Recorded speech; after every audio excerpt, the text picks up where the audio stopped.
podcast, which is not brought to you by any sponsor today other than the one that Joseph had during his stint at AA, which for those of you not in the know, that stands for Aardvark Acolytes. It's a real thing, and it deserves your attention and donation dollars. You may know me as Engadget's resident congenial jerk, Terrence O'Brien, and I'll be your Gravelvost host for this week's episode. Thank you for reading it as written. No problem. To my left, Joseph Volpe. the lovely, the talented. Yes, earlier today when I was on the Eurocast, I did introduce myself as Kylie Minogue, but there's a reason for that, and that's because Matt Bryan, one of our UK editors, happened to tell me that his good friend was responsible for most of the co-writing credits on Kylie Minogue's Fever album, which is the one with Can't Get You Out of My Head, and that he was literally rolling in the pounds over there in the UK. And then we found out that it was like a friend of a friend's friend who once talked to one friend. So not like a real friend. No, so he deflated the story, but I do have I'm a so pedigree less of interested pop now. music greatness. I know. Immediately after, I was like, "You shot me down." Anyway, Kathy Dennis was responsible for most of the production credits on the album. So, It's a great album. It's a I think we can all agree on that. It's a really good album. I bought that when I lived in Japan. So Yeah. yeah. Before we get into it, I just wanted to, on a personal note, throw out a little dedication for this episode. Oh yeah. So even though Terrence did read my crazy script and say that today's episode is brought to you by Aardvark Acolytes, which is a very real thing, I'm sure. he does have somebody he wants to. Yeah, I personally wanted our sponsor this week to be Ralph Kiner, the legendary Pittsburgh Pirates slugger and Mets broadcast host, who you have no idea. It's fine. No, I thought he was a politician or like somebody in the tech industry. He died yesterday at the age of 91. He's a lovely, lovely man. It's a long life. Yeah, part of like Too long. A staple of my childhood. Really? Yeah. Why would you didn't grow up in Philadelphia? Why would you care? He about was a Pittsburgh? Mets broadcaster. He's been in the Ew, Mets you like the broadcast Mets- booth listen. since 1962. But by birth, we're supposed to be Yankees fans. No, That's we're the way not. it goes. Well, that's No. the way I was raised. Nah, my family. Oh. We're Mets fans. I ate a lot of hot dogs at Yankee Stadium. But either way, the world is a lesser place without him. I'll drink to him too. Yeah, I'll why drink not? some tea, which I feel like is a bit disrespectful, but you know. So There you go, Ralphie. yeah. So this week was kind of another exciting one, though. Just like last week, we're going to talk a little bit about the tech resurrections, stalwarts Microsoft and Sony from the respective rise. I can't even read what you wrote here, Okay. Joseph. You go for this. I'm gonna read it. Your And script. Well, the whole point. I really want you to read it. You do, that- yeah, I do. Can you just read it? Can I just read it? Yeah, just read Okay. it. Just do it. Just do it. Take your time. Try not to be angry and rush through life with the rage I don't know that how you to do normally that. do. I know because you're Irish and you're from New York. I know. It's Do you realize we're like the gangs of New York, and you're like Leonardo DiCaprio, and I'm who was it? Daniel Day-Lewis? Didn't he play the Italian portion? Sure, I of won't that? lie. I've actually saw never seen the No, movie. I remember seeing the ads constantly. So it's I like have no 4 idea. hours of my life I knew I'd never get back, Yeah. and so I just didn't bother. Also, Cameron Diaz is in that, I think, and she doesn't belong in period pieces. I could be inventing that, but let's run with it because it sounds good, Okay. right? Sure. I'm gonna have to trust you on that one. Okay. So let's get back to your script. Yeah. So just So read the okay, script. let's. Why am I shaking so much? I need food. Because it's when you- lunchtime. Is it? Oh, you're one of those. You're like my aunt. She gets Yeah, I get like all, low blood sugar, twitchy and I'm like, tremory. yeah. I just pass out while I'm walking and collapse. It'd be pretty good if I passed out in the middle of the show. I mean, I'd be able to run with it. I would have a chance to sing. Before we get started, actually, just want to tell everybody if they want to send us questions on Twitter or throw them in the chat, please do. We won't necessarily answer them immediately, but we will get to them at some point during the show, so long as they're not profane. Yes. I mean, if they are, you can send them to us, and we'll chuckle privately. But Yeah, we won't but be we're able not going to read them. address We might address them privately. Yeah. Might DM you afterwards. Or when we're technically off the air. If you tune into Yeah. the live broadcast, that's sort of the bonus. You can hear dirty things said, and dirty is always funny. Like Yeah. the word poop. Everyone laughs when you say poop. Oh, that Matt Smith is in our chat room. Is by he? the way. Why is he awake? Do you know I how have late no it idea. is? Matt Smith is a former UK editor. He is British. He's from, well, not technically from London. No, he's from he's- Stubbington. Stubbington? It's the best thing ever. I know that there's a a train show for kids because my nephew is into it. Chuggington. But it always makes me think of that, Stubbington. Like little tiny people, they're like 3 feet high and they're really portly. And they eat shepherd's pie all day. Shepherd's pie ice cream and shepherd's pie lollipops. That's really disgusting. repulsive. Yeah, I'm sorry about that. Are you done? I'm done. Are you? Yeah. You sure? Oh, no. No. No. You're I'm never never done. actually done. No. Yeah, that's the thing. I can always keep going. You have to literally put a cork in it for me. And then even then I'll probably bubble up and shoot it. So You know, a little inside baseball here, but we've said it before. We've been talking about changing up the podcast and making some alterations to how we run things. And I love that you are the biggest proponent, probably, of tightening up the show and moving towards this more scripted thing where we're doing a very narrowly focused, tightly run ship. And you are the guy who derails things the most. But you know what?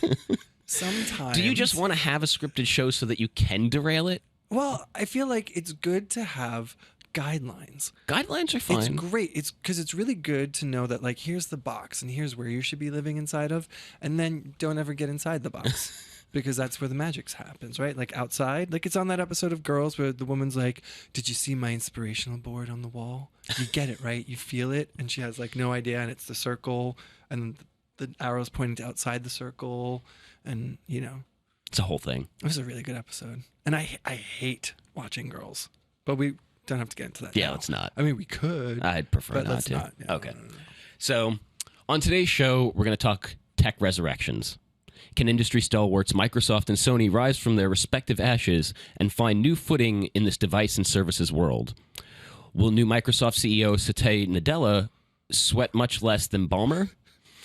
Did Kaz Hirai ever think Sony's PC biz was a viable option for growth? I bet that's viable. Yeah, I think they got it. And will Joseph stop writing these insane scripts that we're forced to read live? And what do you think property taxes are like on #PlanetHillary? I don't know. I think about that all the time. I do. You do realize that is the last time I'm ever reading one of your scripts. No, it is not. It is not. You and Ben will be subjected to this, and the listeners. The listeners. For time to come. So yeah. here's the deal. All right. First of all, what I want to establish when we're talking about this new Microsoft CEO is how to pronounce his name. And I touched on this earlier. Did you? On the Eurocast with Daniel Cooper and Matt Bryan, which will be up sometime next week. You should Enlighten listen to. me. I will enlighten you. So I have a particular pronunciation, but I do have a multi-culti sort of background the way I was raised with languages. So I read it. You're a little pretentious is what you mean to say. I am pretentious, and I was raised with 3 languages. I know you were raised with language of beer. And I speak American and only American. You speak American? Yeah. I wasn't. So I read it as Satya Nadella. And I'm assuming that's not it, but it's probably closer to what the actual pronunciation of his name is. Because I know it's probably, most people say Satya Nadella. I mean, that's like my Ohio accent. Yeah, because it's like a nasal A right there. I like to Nadella. walk the fine line between those two things, the middle ground between overselling the ethnic multicultural pronunciation and not sounding like a complete idiot. I don't feel like I'm totally I'm the type of person who, if I know the language, I will say that word in mid-sentence like I'm a okay Hispanic with reporter would. Yeah, you got to do the I like to the switch NPR thing and just all of a sudden slip into a really thick like Spanish accent when you pronounce the name. It drives Ben Gilbert nuts. Ben Gilbert, who is currently fleeing DICE somewhere in an airport, but he was supposed to be on the show, helping us talk about that stuff. He was going to be right here in this space, but now there's just an Engadget logo. I was going to try and pick his nose for those of you tuning in live, but can't do it now. No. You can pick your own nose if you want. I would never do that. It's just like my feet. It's places you don't go. There are places you do not go. But yeah, so Satya Nadella or Satya Nadella, and he's the new CEO, and he comes from the cloud and enterprise services side of Microsoft, and he's sort of tasked now with basically reinvigorating the Microsoft Ballmer could not get into shape. So I don't know. What do you think? First of all, I think the interesting thing is that this is, I would say maybe up until a month ago, really the first time we're hearing his name. Yeah, I mean, he was... And he's a Microsoft man. Yeah, I mean, well, he was mentioned early on in the short list of people, for sure. But that was the first time we ever heard about him. That was more or less the first time most people had heard his name. Right. And even when he was on that short list, most people assumed he was like a long shot. He wasn't the one that was...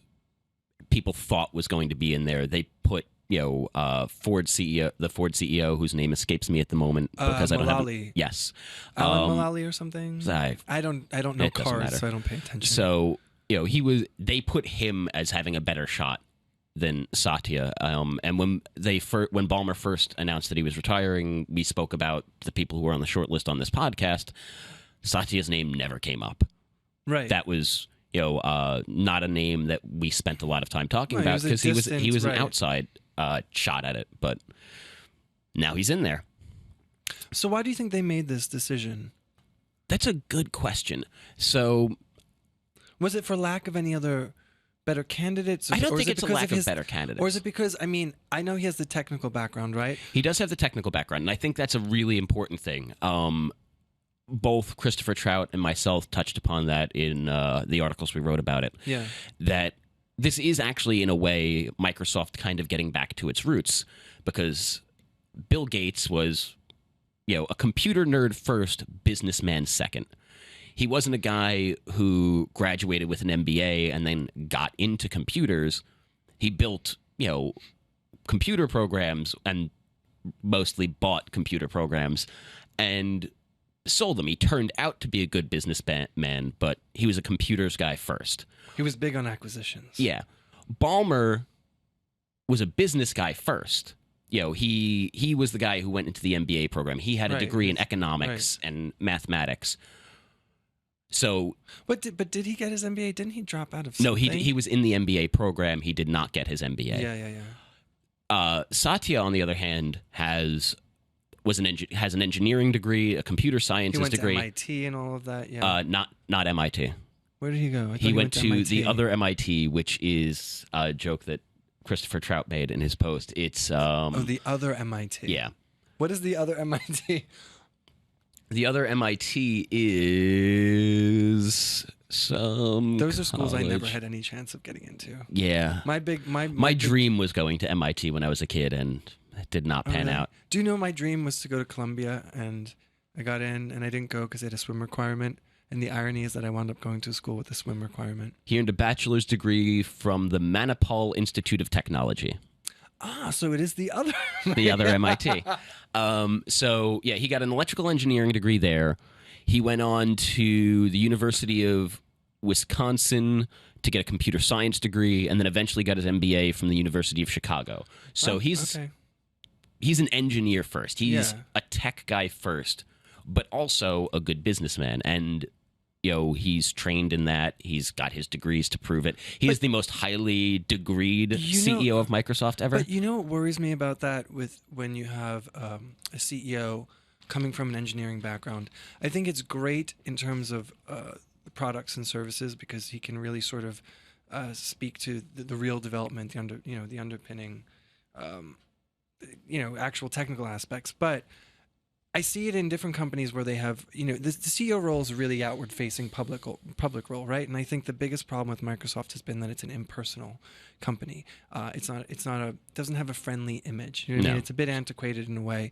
It's cold. It's removed. It's distant, and I don't know that he's going to be charismatic enough to overturn that, or that'll be at the forefront of his mind in terms of renovating Microsoft as we know it now. And I think that might be a challenge for them, which is, I think, a big challenge that need to address at some point. I do think that's going to be a challenge for him. Let's give the guy a break, though. To be fair, we're 4 days into his reign as CEO. No, I want results now. So he's never been a public-facing person before. No. He's going to have to grow into that personality, and I don't know, ultimately how charismatic he's going to be, how personable he's going to be. Let's be fair. He's never going to be Steve Jobs. That's fine. Will we be photoshopping his face onto a baby in a sandbox like we did with Ballmer? Because we'll find it. Well, but here's the thing: is Ballmer was a character. Yes. But not necessarily in a good way. No. It was great for us who like to have fun at his expense. But ultimately, he, while he was a character and he had a very identifiable personality, he wasn't like a cuddly man. He wasn't necessarily super personable. And I don't know that personality-wise, at least, he was the best person to be the public face and voice of a company like Microsoft. And that's not to say that like he's a bad person or anything. Don't get me wrong. No. He's clearly. Although direct your hate mail to Terrence. Yeah, that's fine. Send it to me. It's cool. I love it. It makes me more powerful. I thrive on it. But and I mean, I've spoken to him before. I'm pretty sure you have, at least briefly. Like he's a nice guy. He's just a very loud guy. He's a very animated guy. He just didn't have the vision, or he wasn't capable of restructuring. What his thing is, ultimately he felt he wasn't capable of executing the vision of turning Microsoft into a devices and services company. Right. And that's honestly, bravo. That's super big of him to be able to admit that. A lot of CEOs and a lot of executives will never, ever admit fault for anything or take ownership of their own personal failings or shortcomings. And he was man enough to say, this is what we need to do. And ultimately, I don't think I'm the best person to do that. But you know what? And even if he was forced out, he was willing to admit in retrospect that no, I'm probably not the best person to do this. And that's great. That's huge. I applaud him for that. But if I had been making millions of dollars a year in my annual salary plus bonuses, and then I was getting a great retirement package after over a decade of serving as a CEO, I wouldn't really have a problem sitting down being like, yeah, I couldn't figure it out. Whoops. I guess I'll be having fun in my yacht. You wouldn't be, because you're a very different person. I mean, let's be fair. Ballmer is also clearly a very type A personality. Very, doesn't seem like the kind of guy who would quickly admit fault. And I mean, that's also just kind of a general executive culture thing that you don't. And that's what's hamstrung them for all these years, though. I mean, is that I think the problem is Microsoft really needed a strong vision to sort of to shape that company into a way that let's look at right now what they really need to do. They need to make Microsoft and its products something personable, because the suite of software services that you're getting from companies like Google, it's personable. It has to be integrated into your lifestyle. These are tools you're accessing from the cloud that are slotting into your day and then somehow helping you become more productive. And in a way, you become endeared, right, to Google or the companies that provide those services for that. And then you think about the fact that wearables, the advent of wearables and the Internet of Things, these are things that are going to be deeply ingrained in your lifestyle, because there's nothing more personal than something you wear or a piece of technology that's living in your home and sort of governing your home. So, I think that's the biggest challenge I see Nadella facing, which is how do you wipe away the Windows brand, which, I mean, to me, it just makes me think of like an old man walking with a cane. Even for the fact that they used it for their mobile OS was such a misstep.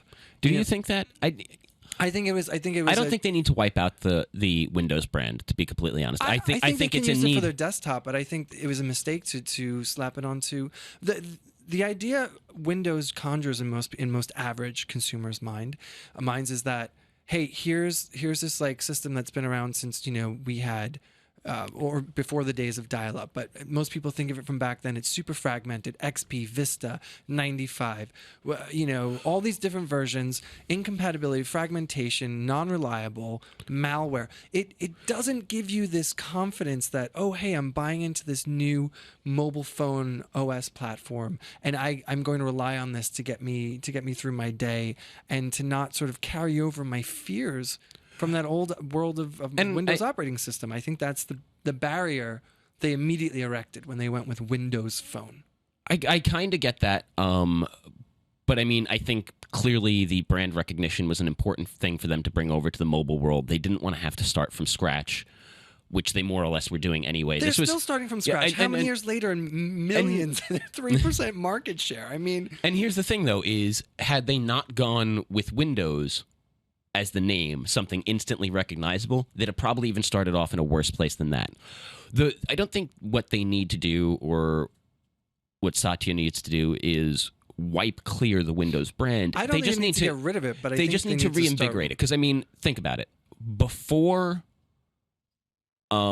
Steve Jobs returned as CEO of Apple, basically all of those things that you just said about Microsoft and Windows could easily be applied to Apple and the Macintosh, save the malware bit, which was a later development. Right. But it was a dated, impersonal, lack of compatibility with everything. It was a disaster of a company, a disaster of an OS. And even after he But joined, he had the vision. and even after he rejoined, though, they still had a lot of trouble doing that. I mean, those early days of OS X are rough.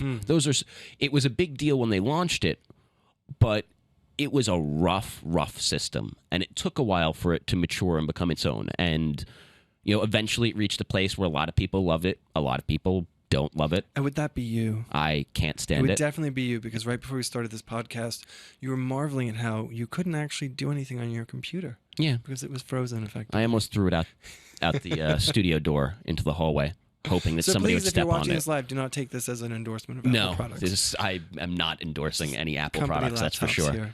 Unless they want to pay me to, of course. You're not allowed. No, Then you wouldn't be a journalist. Then you would be David Pogue. What? Oh. I didn't say that. No, I'm just joking. I read something about how he has no problem taking certain payments for things. Things. Yeah. I don't follow the man closely, so I don't cast follow- no real aspersions on him. This is probably to my detriment, but I do not follow basically anything about the industry in which I work. Doesn't really work out. I mean, I pay attention. I pay attention to. I mean, you don't have to pay attention to the cult of personality of other journalists, which I because very who much cares? tuned out of. I don't care. I don't care. I don't care. Unless specifically, I was looking for a job at a particular company, or if a company was offering me a position, I wouldn't really care anything about them. This is all I can tell you about. You should care about the cult of my personality, though. Well, I mean that clearly, but it's a very different thing. It's a very different thing. Yeah. You're not employing me No, yet. yet. I need someone to take care of my feet, which is something I refuse to do myself. Yeah, I'm not going to do that either. For the right price, you might. It's true. Yeah. I don't know if you could pay me the right price on your salary, though. I mean, I know you make the big blogging bucks and everything. I make the big blogging buck. The other day, I bought a whole standalone Mrs. Fields cookie in one of them packages, and I ate it, Terrence. I ate it before dinner. You are living the life of luxury, my friend. Crazy. But no, I understand what you're saying. Getting back to but Getting there back on needs track. to be what I'm saying is there needs to be the strong vision, and I think he at least has that, because growth areas right now are what cloud services, looking at mobile, which incorporates smartphones and tablets, and I think, and obviously like suites of services, and I think that at least in the sense of the cloud aspect, Nadella will be strong there. And I think for the Xbox division, I think he'll definitely be handy when it comes to that, because so much of what Microsoft originally wanted to do with the Xbox One had to do with a lot of cloud stuff that they had to dial back because everyone was so scared of the future, man. I wasn't, because I wasn't going to spend $500 on an Xbox One. And I mean, but I was happy to have anybody else buy it. As a guy who doesn't own a game console, I'm very used to the cloud. I mean, the cloud is fantastic. Yeah. I mean, that basically literally everything you do is cloud-based. I've been working all week on a Chromebook. Right. Which you didn't bring today, and you said you were going to because it only had 15% battery. Yes. And it would have died. And I didn't want to lug the charger. No. Which is, I think, understandable. You're a wee man there, Terrence. I'm a very tiny person. So the less weight on these massively screwed up shoulders, the better. And also, like, it gets so tiring lugging around that little pot of gold, right? It must does. be so exhausting. God, I hate you. I mean, so I guess what I'm interested to see, though, is what his vision is. You say that you think he has it, but it's not entirely clear what that is yet. I'm sure that he has to have some. I mean, he can't accept that role and just be like, "All right, cool guys, so everything just run along as it has been." Like there has to be something that he's cooking up. But I mean, he hasn't made any. Has he made any real public statements about where he intends to take Microsoft? Not really. I was, You were deathly ill. You were confined to a bed or couch or toilet, probably. I would go with the latter option. Yeah. Probably. Yeah. So I mean, he did basically the only two public appearances that he's done so far was a brief interview introducing him that was an official Microsoft video, and then he did an internal a webcast, a public webcast, but that was also an official Microsoft thing. Neither of these interviews really provided much insight into the person. Other than to introduce him in a way to the public. Yeah, right? I won't lie. I watched that webcast live. We were all like, "Oh, there's getting ready for it, seeing what was going to happen." Yeah. There was actually some debate about whether or not we should live blog it. I'm glad we didn't. It was 20. There was nothing. It was 20 minutes. Nothing even remotely interesting basically was mentioned. More or less, the two interviews were exactly the same, except the one of them was a pre-recorded YouTube embed. So yeah. It still remains to be seen what exactly his vision for the future of Microsoft is going to be and how he's going to execute that. But what I'll say is he's had a lot of success in the cloud and enterprise division. And I think that's one of the big reasons why they chose him. Is that let's specify though, when we say cloud and enterprise, we mean like Office 365. Yeah. Things like that. Yeah. So I mean, and OneDrive, right? Isn't it called OneDrive now, not SkyDrive anymore?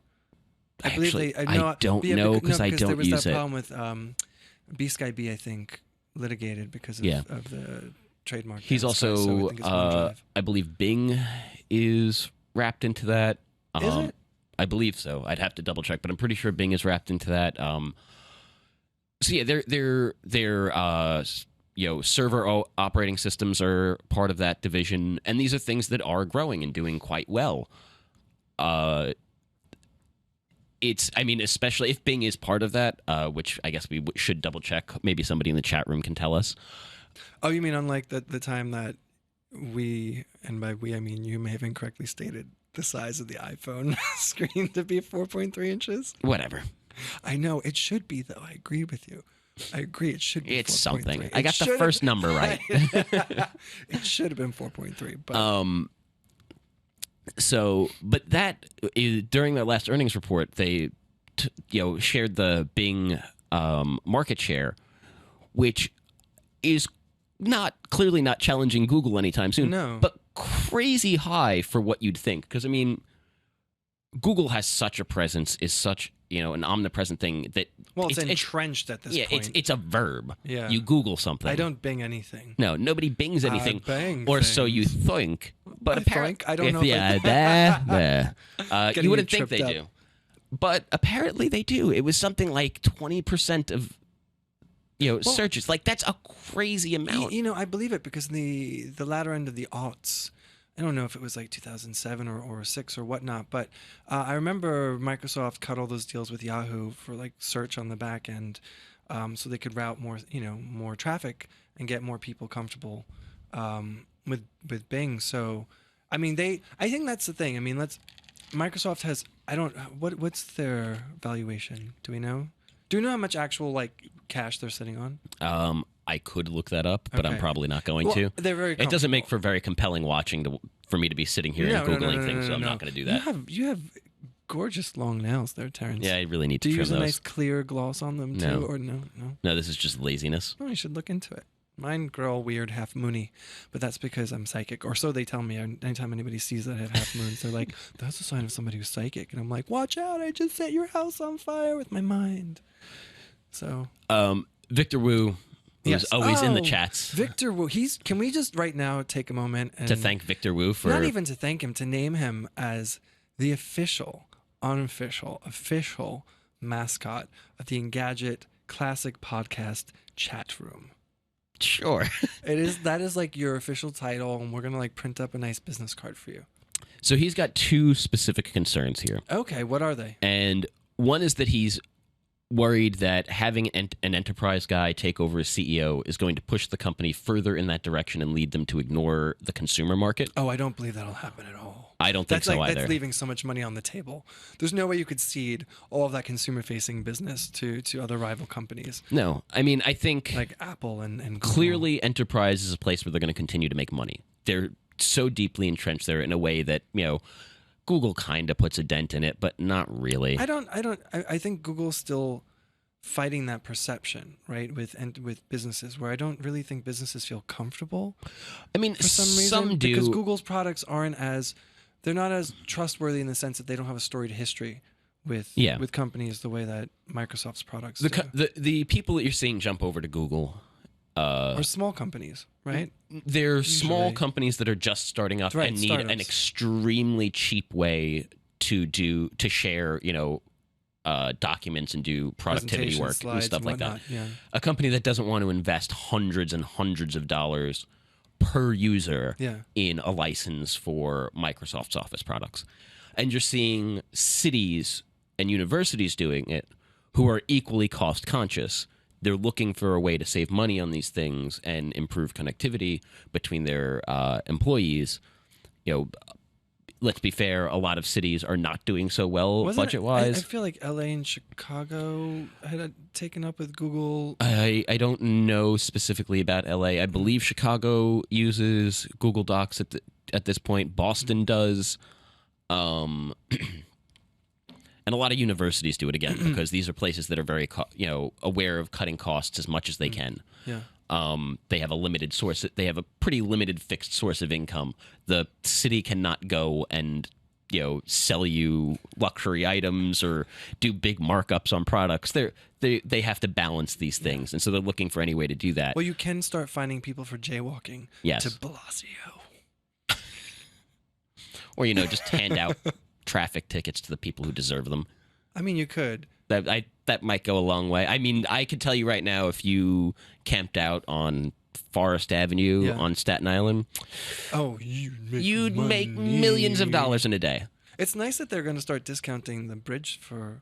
Yes, I sent that to you yesterday. I didn't read it. Did you? I just saw the headline. Yeah, I sent it to your GChat. Maybe you didn't get it. I didn't notice it. It was, I think, a Gothamist link or Curbed. I can't remember, but the only thing I saw was that Capital link you sent me. I don't know what that one was. What was it? It was the. Can you say? It was a thing. Don't say it. I'm not going to say it. Because I don't even know what it was. So yeah, not that anybody here cares about our tolls on Staten Island, really. That's listening, but whatever. But I mean, we're just talking about cities, being able to pull in more. So, but the big companies though are still, investing in Microsoft products. They're still using them because there's a long legacy of support there. So, but they've still got room to grow. But Microsoft knows they need to improve their relationship with the consumer market. Well, that's what I'm saying about rebranding in a way that they need to make these products personal. Yeah. They need, and And I think they're getting there. I do, honestly. I think they're making the first small, sometimes missteps in that direction. And that's why I think, honestly, though, that the Nokia Devices and Services acquisition will be really helpful, because there's something about Nokia design that it's warm and friendly. Oh, it's so attractive. Most of the time. I mean, like, not all the time. Not all the time. I mean, I don't know that I believe that the Lumia chassis works, though that form factor works so well for a 10-inch tablet. I haven't spent much time with one, so I'm not knocking. I'm just saying I'm not sure that I personally would like that. Yeah. But other people on staff were a big fan of it, though. But like the 1020 design, the one that they sort of ushered in with the 920, that more refined polycarbonate, but I love it. It's gorgeous. I think it's something that people want to hold, that they're proud to hold. You just wish it didn't run Windows Phone? I know, and I'm not going to say that. I'm not going to say that because, back in the day when Windows Phone was starting up, I was very, very optimistic about its prospects, because I don't want to see just a world where we have Android and iOS. Because I agree. I'm not completely sold on either one, although I am, typically an Android user at this point. I do have iOS devices. I have an iPad 2 that rarely ever gets used. I do bring it out once in a while so I can stay. I have an iPhone 5S. It's a glorified iPod, basically. Right. So just, I'd like to know, because we should know how these systems work. But I think that'll go a long way towards helping Microsoft, especially Nokia is committed to dropping the ridiculous numbering. But I think it comes down to the branding and the naming and the way they present their message to consumers. Like, they really need to get that message out that, hey, we're new, we're changing, we have a different sort of mission statement now, and it's something that you should want to be. Matt Bryan was saying earlier this morning, the challenge is they need to create a world that consumers want to live in. Yeah. And once you're comfortable living in that world again, then Microsoft can sort of branch out and offer new services and whatnot. But I'll be really curious to see where their device strategy goes. Well, I mean, I think you've seen the device strategy to an extent. I think have we? I do. I think ultimately, Microsoft knows that they're going to have to continue to make a desktop operating system, but the focus is shifting away from that, obviously. The focus is on tablets, the focus is going to be on phones, and the focus is going to be on the Xbox. Those are the things... Definitely on the Xbox. Yeah, those are the things that they're going to focus on building. And that's their Trojan horse at this point. The Xbox, yeah. They're just... the Xbox One. Like, they're just waiting until they can start enacting all those great plans they had. They had a Chuck. One of the things that Victor Wu also said he was concerned about is Victor Wu! He feels that the company is, I should say Victor Wu. Trying to do too many things and not focused enough. But I'd argue that that's not true. It's a company that, yes, it does a lot of things, but at this point, you need to do all those things. You can't just focus on building a consumer-facing desktop operating system and call it a day. Well, let's be real. At the end of the day, they have shareholders to respond to, and that's a whole other conversation. Right. No, but I mean, when you have all these different business arms and they're helping you to generate a profit and keep the company in the black, you don't just say, well, we're going to cut. You don't. I mean, for Sony, it's different.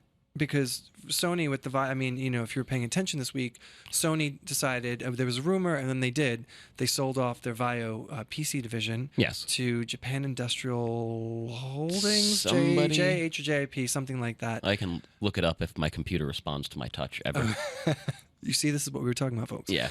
But they sold off the division, although I don't think that they actually gave the price, right? We don't actually have a number for that. But I don't think we do. They got rid of it because the Vaio Japan Industrial Partners, JIP. So it was JIP. The business was struggling, and it's emblematic of the problem that the PC is seeing across the board, and we've been seeing for some time now. Anyway, that PC business is in a decline. Yeah, consumers are going more and more towards strictly mobile products, and again, by mobile we mean smartphones and tablets. Yeah, and most households now that aren't the tech-savvy early adopters, they don't see a need to have a piece of hardware with a dedicated keyboard. No. They're totally fine having a 10-inch tablet that the kids can use to play games and that they can use to do some light media and some light browsing and maybe simple messaging. People aren't looking, they're not looking for it to write thesis papers. And if you are, you're more than likely a student and you have a laptop or an access to a computer lab, or you're in a business with a laptop. So. I actually went to a friend's house last night to go watch some of the Olympics and have a couple of drinks after work. Did you watch figure skating? I did. It was me and one of my male friends sitting on a couch watching men's figure skating. It was. What's wrong with that? That sounds like my ideal night. Yeah, it was fun. Mm-hmm. Either way. But I went over there. Who's your favorite? Do you have an early lead? The American who crashed into the wall because it was hilarious. You can't just pick an American. He has to be good. I liked him because he was bad. Oh, I watch figure skating for the same reason people watch NASCAR, waiting for tragedies. I don't understand why people watch NASCAR. I don't understand why people watch NASCAR it's just going either. around in a circle. And you hope that at some point somebody crashes and dies, I assume. I guess that's if you're into that, but I don't find people are morbid. That is really gross. Either way, but I just like watching people hurt themselves. Okay? I would say my favorite back in the day, if you want to go all the way back to like the Kerrigan Harding days, was Surya Bonali. She could do that backflip on the ice. It was amazing. She was French. I'm just saying you don't have to be so jingoistic all the time, Terrence. Big word, jingoism. Look it up. Look it up, baby. I literally cannot remember the name of a single person who figure skated last night. I don't even think I know all of the countries that I figure skated last night. Was there an outfit that jumped out at you? Because if you... The Russian guy was in full military regalia, basically, which was hilarious. There you go. I did see, I'm going to just really briefly, there was a report, I don't know if it was NBC Digital, or I forget which site it was, but they were talking about the Russian commenters being really vicious on their own broadcast about the American skaters, and there was a word like kasolapala. I'm going to get it wrong, but it means like you've already gotten it wrong. Walk like a bear or something. It was really funny. I laughed. I think we should bring that to our own comments. But so yeah, getting back on track. So I'd gone over there to watch the Olympics and unwind, and one of the things while I was there was my friend was ranting and yelling because she'd just bought her first laptop, her first computer. What brand was it? I don't even remember. Was it Windows? Or it was a Windows 8 machine. but it was the first laptop she's owned. Not an Ultrabook. No, not an Okay. Ultrabook. She bought basically the cheapest thing she could find, strictly so that she could give herself a That's the refresher problem. on like QuickBooks. That's the problem. You cannot just. But it's the first laptop she's owned in like 8 years, basically. And what was her purpose? There had to be a specific purpose she needed it It was for. to give herself a refresher in QuickBooks. That was it. Yep. That was it. She was just like, it's been a while since I've used this software. I should probably brush up, and so she did. And she It's a went out and very bought like expensive way to brush up on QuickBooks. it was like a $300 laptop or a $400 laptop. Okay, that's true. Um, Still expensive, but yeah, she could have it's gotten not- a Surface tablet. She could have. She could have. I don't know if they have QuickBooks She for could have that. Do they? contributed to that. What was it? Doubled growth. More than doubled. More than doubled. Although Yeah. we don't know what that means or how much profit that brought in. But No, we do. oh, we do. We had specifics on that. We didn't have a specific number of tablets, but we had a specific amount of money. Okay. Well then, And that's Did pretty well. okay. Like it's So it y'all, wasn't an insignificant number. So y'all are liking them Surface Yeah. tablets. I mean, they're nice. So They are. I mean, there was issues with that first gen RT, but they've worked it out. supposedly, I actually haven't used the new RT. But I kind of like the Surface Pro. I won't lie. So where do either you way- think Sony went wrong with the Vio? Where did Sony go wrong with the Vio? Yeah. Man, so many places. Really? Because I was saying earlier this morning, the last time I saw anybody with a Vio was around like 2001, 2002. My friend had one. I remember being very impressed and liking it. But at the time I had a very clunky desktop PC. I mean, here's the thing: is I think quite a while ago, their industrial design went down the tubes on their laptops. Other places in the company still have very good industrial design. The PS4 is a beautiful piece of hardware. That thing is gorgeous. Yeah, some of their TVs are very nice. Some of their phones are very nice. Oh, especially those TVs at CES, the ones with the speakers. You Yeah. see that? Ooh. Ooh. But for the better part of the last decade, their laptops have kind of left something to be desired. They've had this weird sort of like aspirational pseudo luxury look to them, while still being made of the cheapest plastic components one could find. It's like buying a luxury sedan from Kia, basically, is buying a Sony Vaio laptop. They kind of look nice, but not really nice, and they don't feel good. Well, so okay, so And I mean, that's not the entire line, but that's the vast majority of their laptops well, I were think, that way. but I think it's important to point out maybe why that something like that was happening, which is, and I know I feel like if you listen to the Eurocast and listen to this one, yes, I may be repeating a lot of what I've said. That's fine. But I mean, How many of you out there listen to both the Eurocast and the Classic Yeah, podcast? If you do, you should probably find something else to do Yeah. with your day, like garden. Find your a soul. job, probably. Right, I mean, or- that would be a good. I mean, because if you're listening to us and the Eurocast, you're clearly not employed. Or you're writing a paper about the cult of my personality. Yes, that's also an option. That's probably what it is. But Sony was founded to be sort of a company for the engineer, right?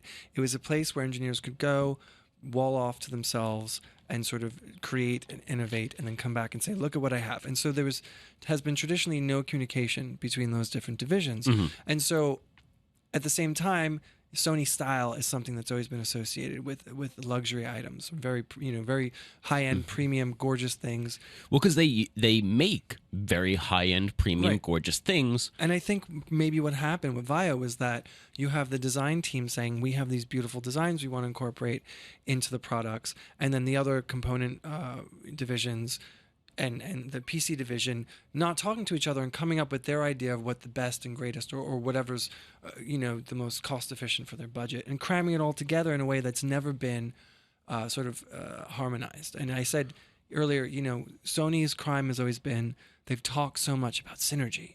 They're one of the worst companies when it comes to talking about synergy, corporate synergy. And yet they're a prime example of how not to have your divisions work together to produce a really coherent product. Yeah. And I think that's what they're doing now with the One Sony thing, which is why they're shucking anything that isn't mobile, which is smartphones and tablets, and gaming and display tech, which incorporates TVs and 4K TVs, which they're hoping consumers will adopt. Although I don't know when, Terrence, I'm going to have budgeted money for a 4K TV. Not anytime soon. No. I think that's you make a really good point with that. I think that's definitely played a part into it. I think the other thing, though, is the realities of the PC market over the past decade is, for a while, it was okay to be a primarily, luxury high-end brand when computers were expensive things, when people were willing to spend the money for a high-end machine, and especially in the days, preceding the resurgence of Apple. Right. That was a thing that people were like, no, these VAIO machines, these desktops and these laptops, these are like media workhorses. These are designed for the designer and the musician and all of these people. And they packed them with a lot of power, made them relatively attractive, and they charged a very significant premium for those machines. If you go back about a decade and you compare, the price of a similarly spec'd Sony machine to a HP machine, it's the equivalent of the so-called Apple tax. It's a couple of $100 difference, basically, for the Sony name. Yeah. And then, as prices of computers started to come down and the market started to get flooded, Sony realized they had to start offering cheaper and cheaper machines, and they basically gutted their brand to do it.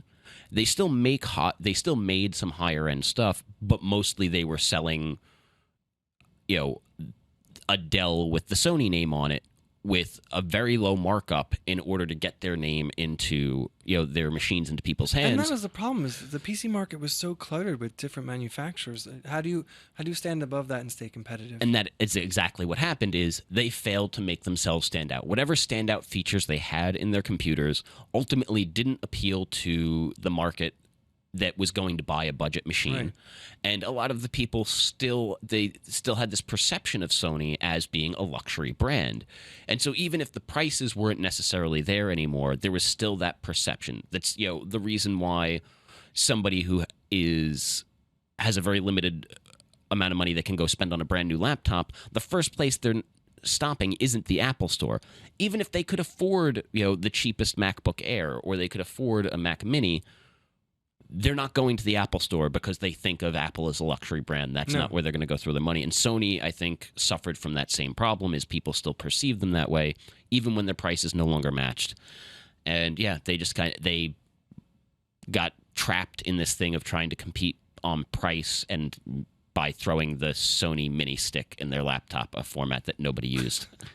I mean, they loved their proprietary formats. Oh my God, they really did. Mini disc. What was the disc? The mini disc. The stick. The stick was the mini stick. The memory cards that they had. I mean, the UMD for the PSP, which was insane. And they were one of the backers of Betamax, weren't they? Yeah. I mean, they were behind Betamax. The craziest thing too, when I think about the UMD, is that it stood for Universal Media Disc, and yet the only thing that it worked with was the PSP's disk drive. Oh, irony. I know. It's such a shame, but again, it's the way their corporate culture has been. Yeah. And I would say, though, the one thing I would be curious to see is if Sony could sort of make a real big push. They've never really been a software company, and I think that's a glaring weakness. I agree. That they need to address, because a lot of the strength of Apple is that it's vertically integrated. They do software and hardware in tandem, and you can get really, really unique benefits out of that for your user base.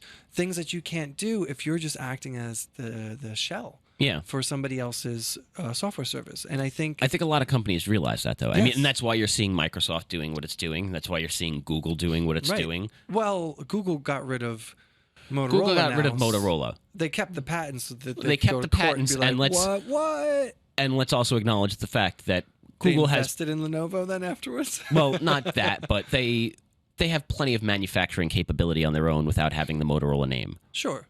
They are not reliant. They bought a whole bunch of manufacturing robotics companies, and B, have been building hardware besides Motorola phones anyway. You have the Pixel, you have the Q, right? That was that thing that failed. Oh, the Q, yeah. Yeah, I mean, like, so they. But there was no like white label vendor for that one? Because I mean, when it comes to the Nexus devices, they have outside manufacturers that are actually fabbing those. Yeah, they don't have their own plants. No, but nothing saying they can't have those in the future. And I think they could easily buy their way in if they needed to. Yeah, I mean.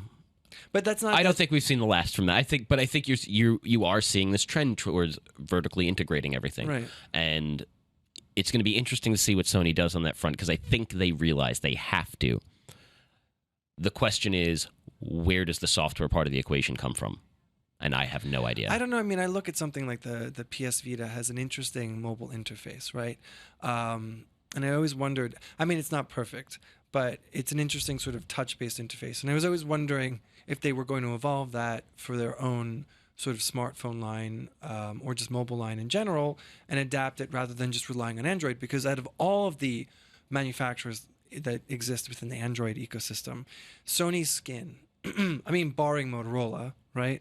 Well, for now anyway, Sony's skin has been the lightest. I mean, it doesn't on the surface look like, pure unskinned Android, but they don't really layer it with anything. There's not a ton of bloatware. There's not a ton of extra features baked in. It's not TouchWiz. It's not magazine UX. No. It's not even.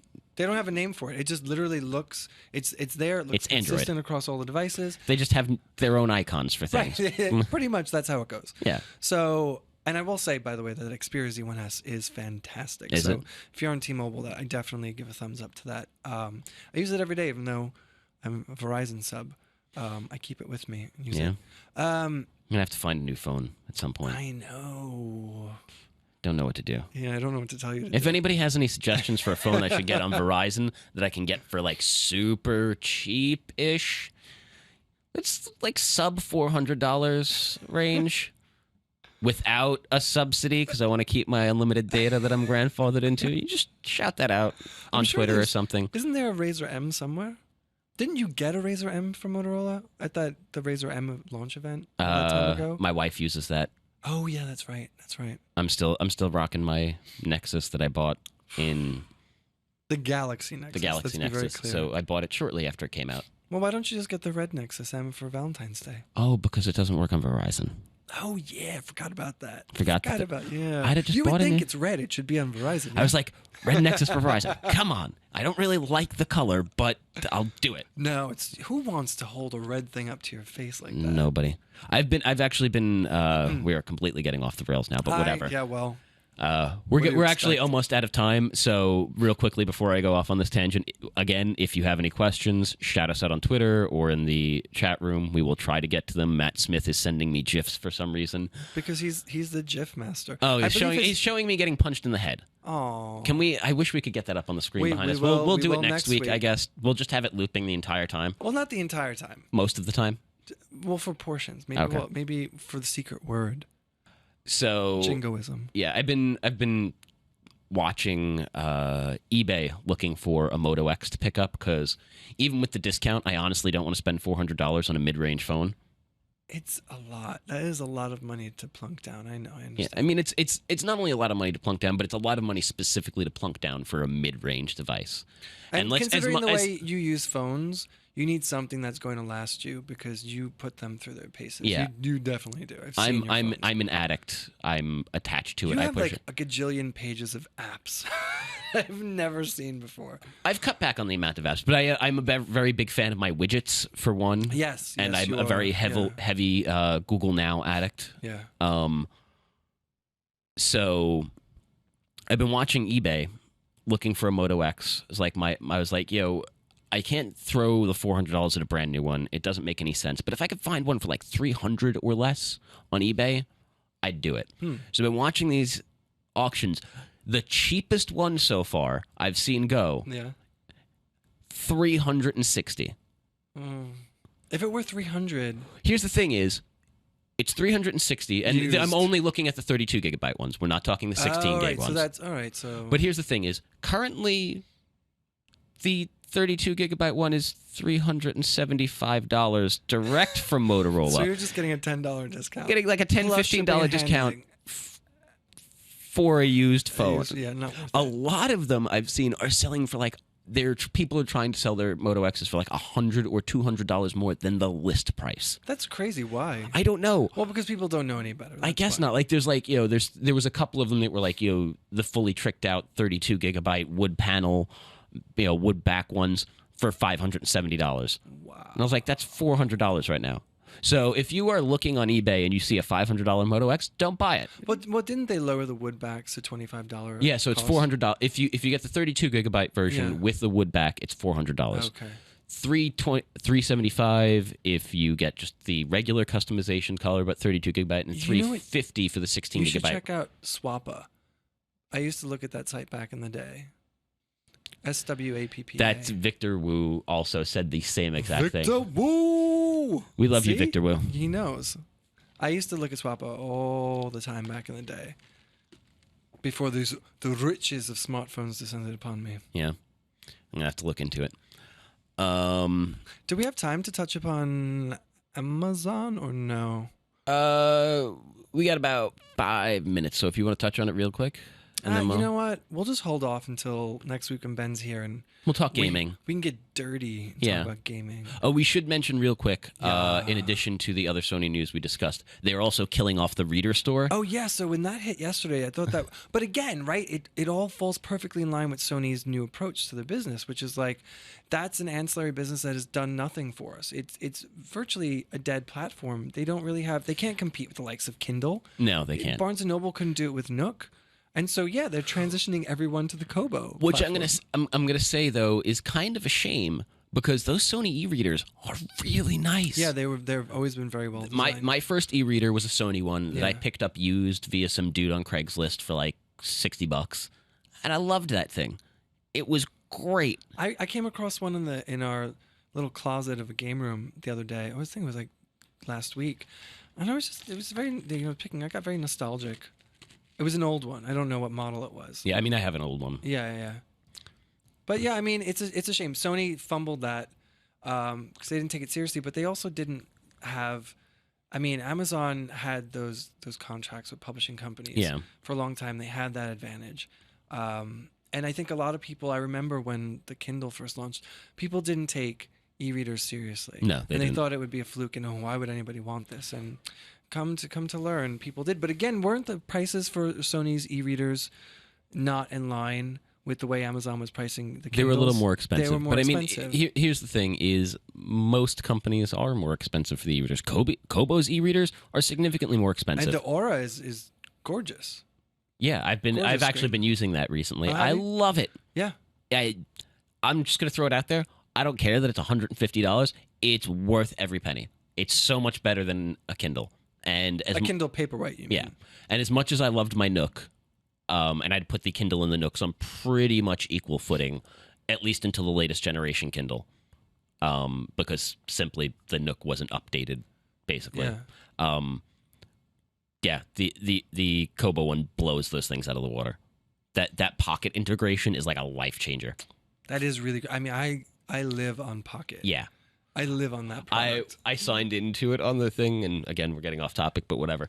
I signed into it on the Kobo when I was setting it up, and it does the count for how many articles you have saved. And I went, were yours in the thousands? Yeah. Yeah, mine too. I was about, I think, it was less than I thought it was going to be, though. But I think it was like just over 1,400 articles. But you know what's amazing is that I make really great headway every morning on my commute in when I have to take the subway in, and every night on my commute home. I make crazy headway through my stash of things in Pocket, and yet I still can never get that thing down to even double digits. I don't know that will ever happen unless I devote never. like months to sitting down. Well, I mean, here's the thing is, I read a lot of stuff on Pocket. Like, I'm not just saving shit and that's what I mean. reading I read on it constantly. I read on it constantly, but the problem is I still add a lot more than I read. Yeah. I have a number of sources that I go through primarily I'm reading long form journalism, nonfiction stuff. Right. And I have a number of sources that I pull from, primarily like these curation services like longform.org and stuff like that. And I go through and anything that even remotely catches my eye gets added to my Pocket. So every week I probably add like 30 stories to my Pocket. But that's why that redesign worked really well, where they have the revolving carousel card on the top that tells you if something's a long read, if it's a light. You know what I'm talking about? They sort of had labels for things now and service it. Because even this morning there was something I forgot I had added, and I read it. It was like a contrarian view on BioShock Infinite, taking a very pessimistic view of the game and all the criticism around it. It was a really great read, and I never remembered that. I was like, even as I was reading it, I was like, I don't recall ever adding this. So, yeah, no, it's great. But I mean, at least Sony is taking the right steps in transitioning that existing user base to Kobo. And Kobo, they have, I think, like, do you know how big their user base is? Or It's pretty big. do they have a? I don't know the number off my head, but it's pretty big. It's owned by Rakuten. Rakuten, right?